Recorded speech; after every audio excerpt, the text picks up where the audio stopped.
Hello and welcome to the Unique CPA with your host, Randy Crabtree.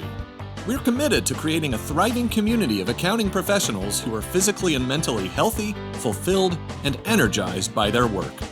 Our ultimate goal is to elevate the reputation of the accounting profession and vastly improve the lives of those in it. The Unique CPA is brought to you by Trimerit, the specialty tax professionals. Today our guest is Anna Lovell-Nesmith. Anna is a burnout specialist, which I'm very excited to have this conversation. Anybody that ever listens to the Unique CPA knows that that's a topic I'm passionate about, not only talking about, but making a difference in. Her tagline is, she's a professional burnout specialist for business professionals, which is what we are as accountants, business professionals. She's helping to avoid, navigate, and overcome burnout. I want to hear about all of that, and does a lot of work specifically with accountants and bookkeepers and tax professionals. So Anna, welcome to the Unique CPA. Thank you. I'm happy to be here. Yeah, you and I were introduced, I think it was late in the summer by a mutual friend, Kristen Keats, right? Yeah. Kristen introduced us. Kristen has been a guest on the show as well. She's a great person, but she introduced us. She knows that we both are passionate about this topic. So why don't we jump into it? Why don't you give us a little bit of background on you and what you are currently doing, and then we'll get into the issue with professionals in general. Okay, that sounds great. So I have a bachelor's of science in psychology from Portland State University, and I've been doing this about a little over a decade. And I just, really feel like, it's manifested in different ways. I had different labels that I was working with for, my target audience, but ultimately it's been burnout the whole time. I'm a certified life coach. I have other certifications. And so I just really have a passion for helping people to just avoid, navigate, and overcome burnout. And just from that standpoint, are you working one-on-one? Are you working with firms? What is the typical group or individual you're working with, I guess? It's all of that. So I do one-to-one. I also do workshops for firms. I work with firms. It's just wherever I'm needed. I go and then I help and I support and then I walk them through burnout or just create the awareness depending on kind of what I'm doing for that company. Awareness is obviously important too, because I think it's often we don't even realize that the burnout's kicking in. It's just, it's busy season and I'm just tired. That's all it is. And I want to ask you this question. I don't know if you have a standard definition that you use for burnout. I've Google searched and everywhere I look, it's the same. But when someone asks you or you need to explain what burnout is, how do you explain it? Mostly the one word that seems to just go across all industries is overwhelm and stress and exhaustion. And so it's not really like a definition, so to speak. It's more like what's the common denominator that we're seeing all throughout and what burnout really looks like with people. And then from that, it can manifest differently from, how a person's responding, how they're feeling, how they're sleeping or not sleeping. But really, at the end of the day, overwhelm is like the biggest indicator because you're right, burnout is so sneaky that sometimes we don't even know that it's like creeping in until a month later, this person's like, I am just so overwhelmed and I can't seem to get on top of anything, Right. Yeah. And then unfortunately, if it goes uncontrolled, I assume that's where we can get into anxiety and depression and mental illness in general. And that's why it's so important that one, the awareness, which you're doing, and two, the education on how to avoid it and recognize it as well. So do you often see it turn into these other issues as well? Yeah. Oftentimes people will come to me after they've wound up in the ER and the doctors were like, we don't know what's going on. Like, we can't find anything. All your tests came back negative. Everything is fine. Meanwhile, these people went in thinking they were having like a heart attack or a severe panic attack or all these things. And so it goes into those mental health issues that look like, and I'm not saying there isn't anxiety and I'm not saying there's not depression, but when it's stemmed from burnout, it looks the exact same, right? And so we have to go in, talk about what's going on, where is this coming from, how long has it been going on? If the doctors have said they can't find anything wrong or they can't diagnose exactly what it is, then let's talk about burnout and see if that's kind of the trigger. Yep. So let's talk about burnout then in general. So what are you seeing? This is the Unique CPA, and it sounds like a lot of the people you work with are in the accounting profession, which is good for this discussion. I guess it's bad for the what's going on in the accounting profession. But what are you seeing in the accounting profession in general from a standpoint of burnout? How common and how often and that kind of thing? I think it's pretty common. I mean, that's primarily most of my clients. And it happens, I think, because the deadlines, even when you reach one, there's another one looming. It's like you're never done, right? And so the feeling of there's always more to do, I think really perpetuates the burnout. And then, having that sense of no control in the schedule or feeling like they're having to pivot and react instead of respond. I think that's a lot of what I share with people is when they are becoming in such a state of reaction mode rather than responding, that's a huge indicator that burnout is completely present, right? So what that might look like, even if it's stemming from work as an accountant or CPA or whatever, at home, it can look like, your kid knocks something over and you blast out like, oh my gosh, like, I can't believe this just got knocked over. You know better. Versus, okay, let me help clean this up. I need you to slow down. I need you to take care of, your actions and your body, depending on how old your child is. But I have 10-year-old boys. And so that's usually where I'm at. I have twins. And so usually it's like, your body down. But if we're responding, then it's more loving, it's more calm. And our physiological response in that moment is calm, right?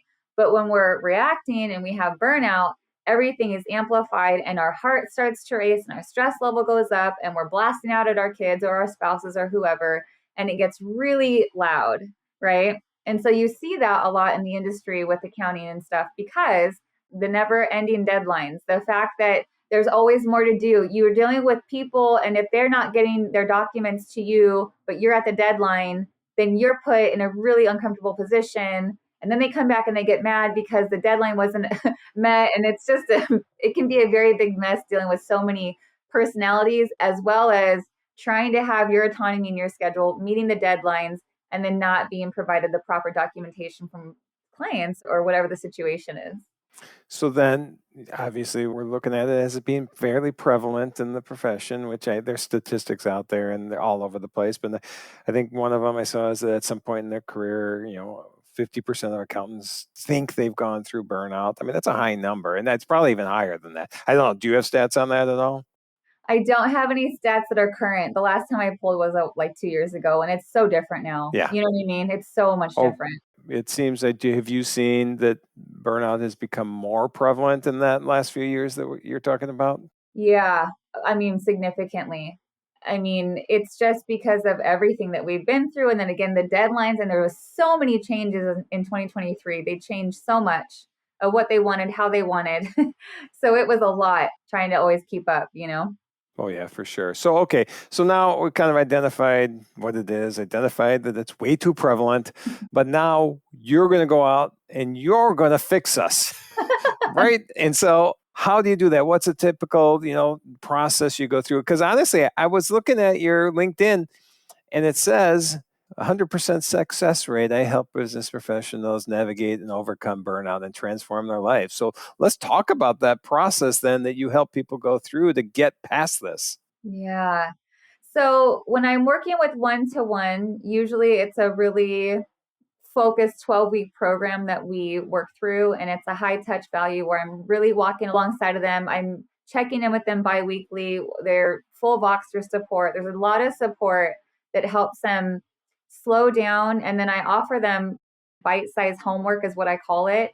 And really what it is, and it's dependent on the person and their personality. So if I offer you a tool, it's going to be intuitive to your personality and kind of how you operate in your daily life. So you're not having to think bigger or different or add anything more into an already overwhelmed, busy 70-hour week, right? And so that's how that looks. It's just really high touch and it's a lot of support and it's very focused on that person. And how I handle one person may not be how I handle another because it is very much personalized to, what's, like I said, intuitive to that person and how they can most benefit from what we're going to do to help them walk through it. So that can look like For some people, it can be something as small as journaling 3 things in the morning, right? For some people, they're like, well, that doesn't make any sense to me. I can't stand journaling. I don't care. Or I'm too much of a perfectionist to try and like write sloppy in the morning or whatever the situation is. And so obviously I would not offer that to a person who is not intuitive to that. But, it could be for maybe taking a hike, right? Or literally taking a hike, Nice. not getting lost. Yep. So anyhow, it's very intentional and personalized. And so with that and that high attention to focus and detail for that person, I'm really very much able to walk them through 100% success rate because the amount of intention and care I put for that person. I mean, as much as I'm the professional and I'm able to be their guide, like if they're hurting, I'm hurting. I don't want them to hurt. It's so important to me that they walk through that time of burnout, that they are able to that I equip them, right? So that when our work is done, they're forever able to use and implement the tools that I've shared with them and taught them. And sometimes people do choose to come back to me, but that's not my intention. My intention is I want to equip you so that the next time this happens, you can recognize it and you know what to do to walk through it again. Or even better, now that you know what to do, you can share these tools with somebody else. Because at the end of the day, burnout's going to happen to all of us. And my journey isn't to just have people rely on me. I want them to be free from it and also be able to share what they've learned so that the whole world can figure out how to navigate this. Because honestly, the worst case scenario of burnout is death. And I don't say that lightly. No. Whether it's self-inflicted or it's just that level of stress that's been so much in that body that it's caused so much dis-ease that it's taken him out. I mean, that's the truth of it, right? And that's why it scares me because I have witnessed it and it's just awful. So really at the end of the day, what I'm here to do is to truly teach people how to work with this. And I don't say that with any kind of ego. I say it with full humility that I do have 100% success rate, but it's because that's my heart behind it. That's my intention. And people aren't just, coming through the door where I'm like, okay, good. Let me just roll another one through. See you later. It's so much more than that. And so that's how I'm able to say that. And so in that one-to-one area, that's the focus. And that's what that kind of looks like. And then for companies, when I'm doing the workshop, I create the awareness and then I offer tools. And depending on the industry, because I've been asked to do workshops for different industries, and my most recent one was for teachers, actually. And anyhow, but so I go and I find the statistics and I'm doing things like that. And then I share it with the crowd so they recognize not only are they not alone, but it's a very common occurrence. And once we figured out who can be affected by burnout, what the stats are for that industry, then I talk about, okay, why does it matter? Why does burnout matter? And then at the end, I talk about, well, here's what you can do immediately if you feel even the slightest bit overwhelmed or stressed out. And I offer like 3 or 4 different strategies in that workshop. And again, it's 100% success because I'm equipping these people, right?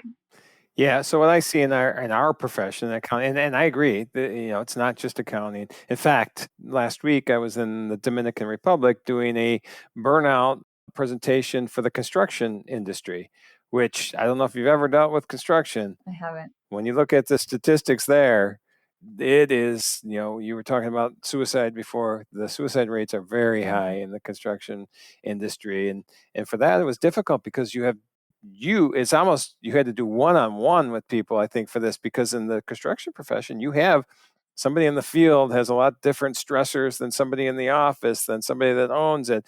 And so it's just a wide range of stuff. But all right, I digress. But that's basically, I'm agreeing with you that yes, the stressors in the business are significant. What I've seen from a burnout standpoint in our profession is we have a personality. Accountants have this personality that we got to help. We're helpers. We're going to help everybody. We have the answers. We know the problems. We have solutions. And so we just go because we want to keep helping and we forget about helping ourselves. And so from a burnout standpoint, what happens is what you said, then you start to get tired and you're getting exhausted. You're not going to be as productive. Then you start to get negative and cynical about what you're doing. And what do we do as a profession? Instead of recognizing that and figuring out I have to change, No, I'm just going to work harder. I'm going to put more hours in because my to-do list is getting so much bigger because I'm becoming less efficient, because I'm tired now, because I'm getting cynical. But I can get through this. I can just power my way through it, and then I'll be fine again. And then that just snowballs. It just, boom, rolls down the hill and to the point where at some point you just have to explode. And that's what I think I think not a personality defect. Helping people is great, but it is a personality defect from the standpoint that we forget that we are important. I don't know. Does that sound familiar to you? Does that sound like the personality that you see in the accounting profession? Yep, 100%. I call it the fixer. They're the fixers, Okay. right? Yep. Want to fix everything, But yes, exactly. The helper. Yes, 100%. And it's that idea that like, if I can just get through this next deadline, if I can just, right? Like we give ourselves false hope. Yes. Like we're almost there. We're almost there. But really, you're right. It starts to get really big and snowball. Yep. And we think, yeah, we're almost there. And look at my to-do list. I can get through this. Number 200's within sight now on my to-do list. And then when you get through this next deadline, everything's going to be great. And then by that time, your to-do list is 250. And then you never dig out of it. And then, so what do? The same thing we just said. You start putting in more hours and you're working weekends and you're answering emails at 10 o'clock at night. And you wake up at 3 a.m. because you can't remember what project you're working on tomorrow. And all this, if any of this resonates with anybody, that's a sign that you need to make some changes because you are maybe not even at risk. You're at the burnout level already. All right, let's go back on to the way you're helping people, the way that you're out there, individualizing the support for them. Are there like 5 top things that you talk to people about that you guide them through that really you find the most helpful in getting to a point where burnout is successfully managed? Yeah, I think so. So oftentimes, I don't know if I can give you 5 off the top of my head, but I'll try but whatever. So time management, right? That we know this. Yep. But if no one's holding us accountable, then we, like you said, if we can just get through this next thing, I have to check this next thing off my list. Oh, but the list is growing. But if someone says, wait a minute, slow down and talk with me about your week. What does it look like? What are the top 10 things that absolutely have to get done this week? And then, let's talk about that. So 1, time management. 2, the second part of that is prioritizing by impact. So once we identify like the top 10 things or whatever it is, then we look at those 10 and say, okay, well, which one's most impactful? What is the one that you need to do first that's going to have the largest impact on the rest of the schedule? And then we carve that out and we go from there. So we kind of go, 10 to 1, 10 being most impactful, 1 being least, right? Mm-hmm. And so then that kind of helps them have a direction, because another thing that happens in burnout with the overwhelm is like, I don't know where to start. Yep. I have a whole list of 250 things, right? Yep. And I'm going to try and chip away at some of this with this project. I'm going to try and chip away at some of that. And then all of a sudden you spent like 10 hours chipping away at 100 different things, but nothing's changed, right? Because at the end of the day, all that stress, all that overwhelm is still there. So that's kind of the third thing, is making sure that we're intentional with our time. And then also the beautiful thing about that is when we give our mind a short list, right? Mm-hmm. We have our big one, but if you can take the 10, then when you start to feel like, oh my gosh, I don't know what to do next, I'm not sure where to start, where do I focus my attention in that moment? And I always tell people the fourth thing is, look at your list. Where are you at? Did you get your 10 done? What's your 9 look like? How's your 8? And that is such a beautiful piece. And I mean like peace as in like calm, peaceful thinking, because it slows the mind down. Because when we're in burnout, our mind is racing. We're trying so hard to do everything all at once. And the way that we can start to navigate and switch that burnout up is, number 1, we're interrupting the pattern, is what that is coming down to. When we slow down our thinking and we give our mind a focal point, that's slowing down the thinking, and it's causing you to take a moment to breathe, and it's giving the mind peace, because you're like, okay, for this next hour, I'm going to focus on 10. And I guess that's number 5, is oftentimes I tell people, use a timer. Yeah. Let's say a lot of times people feel like, well, I have to take a phone call from the clients. I've got to answer emails. I've got to do this. I've got to do that. I've got to hop on this meeting. I have to. But if you're like, okay, let's talk about you taking 1 hour, carve out an hour, set a timer so that your subconscious knows the timer will go off in an hour. You don't have to look at the clock. You don't have to worry about checking your watch. In an hour, you can go and check your voicemail. You can go and check your email. You can go and get back to whatever it is. But for that hour, carve out time for 10 and then take a 15-minute break, set your timer, because what this is doing is it's creating peace in the chaos, right? Yep. Because burnout is very much not controlled chaos, but it tries to be controlled chaos, right? And so when we unwind, when we interrupt the pattern of burnout, when we slow down the thinking and make it more empowering thinking rather than not victim in a bad way, but, oh my gosh, I'm just reacting to everything around me. Right. So I guess those are my top 5. There you go. You had it. You had 5. There you go. I just picked a random number out of the air and look at you just filling up the 5. All right. I think those are all great tips. A lot of things that I, kind of talk about as well. I think you say it better than me, but I talk about it as well. But time management being one of the biggest ones. And I love that whole timer issue because we are, and you've said it already, we are very reactive and, okay, I got a text. I'm going to look at that. Boom. Now I got 2 things going through. Oh, I just got a Teams message. I'm going to look at that too. Now I got 3 things going through my mind. And I'm trying to go do this project. I got 4 things and all this stuff. And it was funny. I was on a podcast earlier today. I was a guest on someone else's podcast, and he was telling me the story that he read somewhere recently. When we multitask, our IQ goes down by 10 points. And I don't know where he got that, but I can honestly see it. And because our minds are just going all over the place. So setting the timer, having this focus time where you got that top 10 list. And often I even talk about top 3 list. Let's just worry about the top 3 things right now. But I love the top 10 too. But the top things that we need to think about, forget the rest. They're not important right now. Let's get these top ones worked on in this focus time. And something you just said almost in passing afterwards is when that hour's up, take a break. Go 15 minutes, take a walk, whatever it is, because your mind needs rest time. You can't be going nonstop. And so that kind of brings that calm, that peace in. And don't freak out that you're not at your desk. Sorry, I'm on a rant. But don't freak out that you're not at your desk because you're going to be more efficient if you give yourself time to get regenerated, refreshed during the day. So I love what you just said there. And all right, there's my rant. I'll throw it back to you if you wanted to add anything. Yeah, no, I love it. I think this is great because we're both very excited about the topic, and it's so important that we talk about it and we normalize it, right? Because every single person is going to go through burnout. It's just a matter of when. And I don't mean that to sound scary or ominous. It's more like reality, right? Yep. The mom who stays at home with the 5 children, she is going to go through burnout.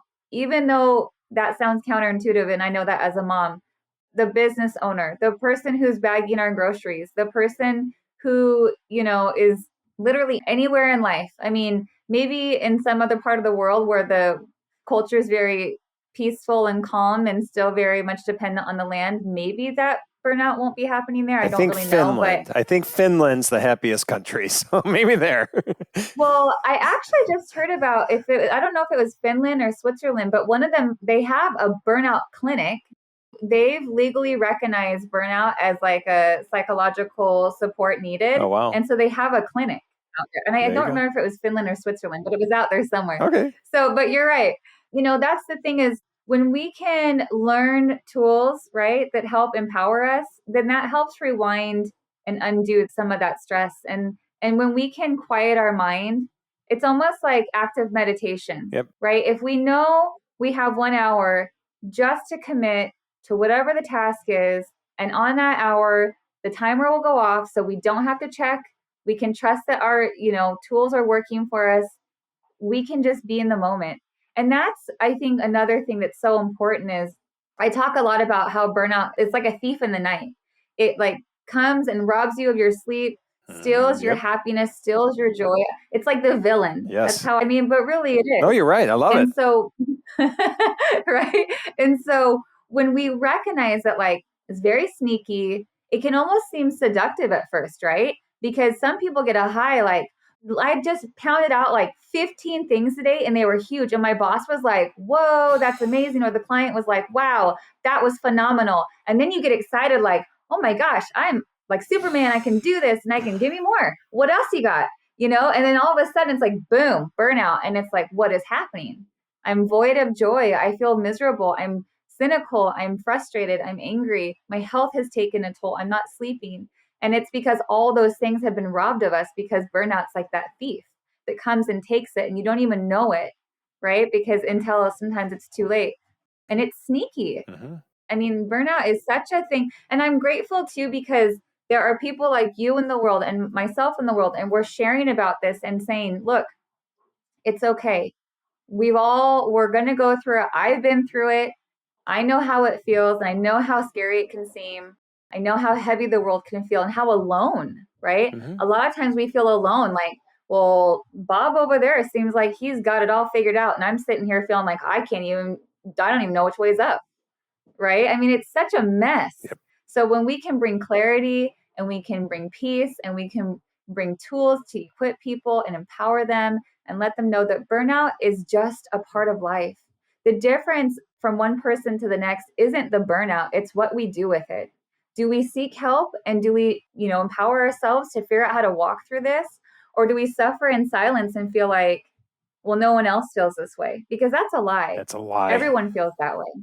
It's a lie. For sure. I think a couple things you just said are just so important. We need to destigmatize this. We don't have to hide in the corner that we're going through something.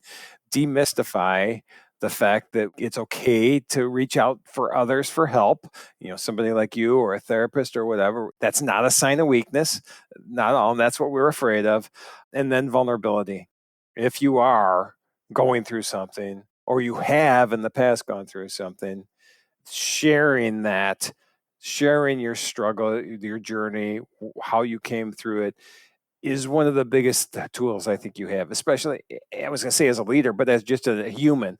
If you can do that, you don't know who you're going to help by being able to do that. So I think I was just going to say, I think you just wrapped it up great. And then I stole your thunder and threw some stuff on top of it. And I think you did do a great job of just explaining that. If anything else you want to add, otherwise I'm going to go to a couple final questions. No, if you feel like I covered it pretty well, I trust you on that. So yeah, that was awesome. I could talk with you all day about this, but I have hiking waiting for me to clear my mind I got about an hour before I have to head to there. But so final question. So we're talking about this. I think one of the biggest things with burnout in addition is we think that our work is our identity. And so we just concentrate everything on that. And it's not. In my mind, our identity is our outside of work passions, what we like doing, what we're not working. And so my question to you is, what do you enjoy that isn't work related? I love dancing. I do hip hop dancing and I do ballet bar, and I love them because it's meditative. Yep. I don't know, some of the moves I'll know, but I have to watch the leader. I've got to watch the teacher. So I don't think in those moments. And I just get to watch, and I don't get to worry about anything or try to calculate or figure out or strategize anything. I am just moving and I love it, and I'm jumping and spinning and whatever. And it's fun. It's playful. It's joyful. And then I love watching my boys play basketball when they have their games. I mean, they don't play it year round, but when they play, they love it. I love it. And they have fun. Yeah. I'm not one of those moms who's like, you have to be the best and you've got to make all the points. Like, if you love it, I love it. And I love watching them and just spending time with them. I mean, they're 10. Right. And so in 8 years, they'll be 18 and I'm going to cry. So I try to really spend all my time really enjoying them and loving on them and just, enjoying this life that we get to live, because life is beautiful. Yep. Right. And as long as we're able to be present and fill ourselves with joy, I mean, there's joy everywhere all the time.